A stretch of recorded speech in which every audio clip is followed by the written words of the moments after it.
Hello and good day, my fellow travelers and backpackerinos. Welcome to another episode of On the Road at the Speed of Mike.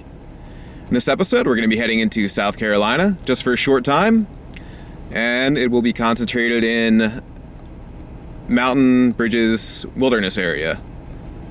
And we're just going to check out some of the views and then head on into Georgia.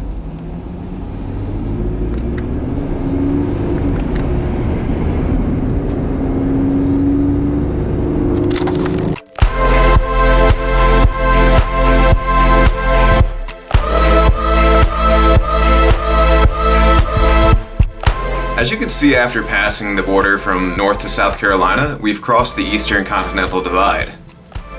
Much like the Continental Divide or the Great Divide, which runs along the Rockies, the line is composed and mainly runs along the spine of the Appalachians. But what I didn't know is that this line isn't actually defined by the mountain's elevation. The Eastern Great Divide is actually a hydrological divide. And what that means is that it's a dividing line for the watersheds rather than by the high points, as the line extends all the way down to the tip of Florida where the mountains have long ended and been broken.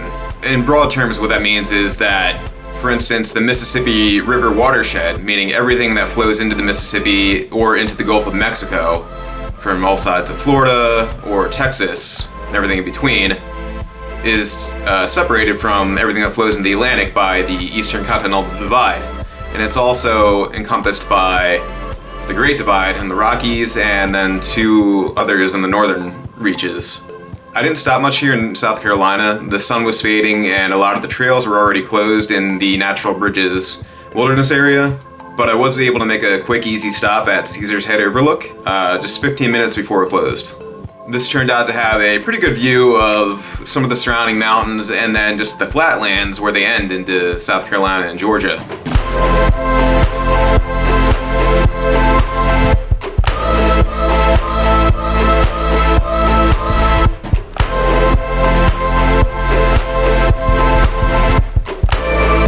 Continuing on the scenic Gear Highway, I only had one more stop before sunset and the early winter nightfall. Before we get here, since I don't have a lot of footage, I'm going to talk about something we're going to see on multiple occasions in this series. Sometimes I like it, sometimes I don't. Graffiti can be artfully done, especially in cities on otherwise drab, depressing structures. It gives it kind of a liveliness you otherwise wouldn't have. But when you have the other end of the spectrum that I'm going to refer to as caveman level graffiti, I call it this because it's usually just very simple in nature, doesn't require a whole lot of thought, and is often even simpler than some of the several thousand-year-old cave art you can find all over the world.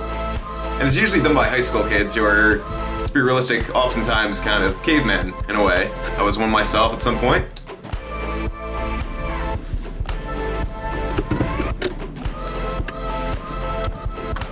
Wasn't expecting that. That's called driving at the speed of Mike. This was a surprise stop I didn't know about, which is why I look like I'm kind of surprised when I'm turning around and off the road to park. The area is called Bald Rock. It's another viewpoint kind of like Caesars Head, and you get some of the same view, but the rock clearing is so wide that there aren't many trees in the way and you have a somewhat wider panorama to look off into the distance. What really makes this place unique though is that it's just completely covered in graffiti, like the caveman kind. I don't really hate the bold defacing of prominent natural objects, and while I didn't necessarily like it in this case, there was so much graffiti that it almost felt like it all kind of came together in an artful way. Almost, but not quite.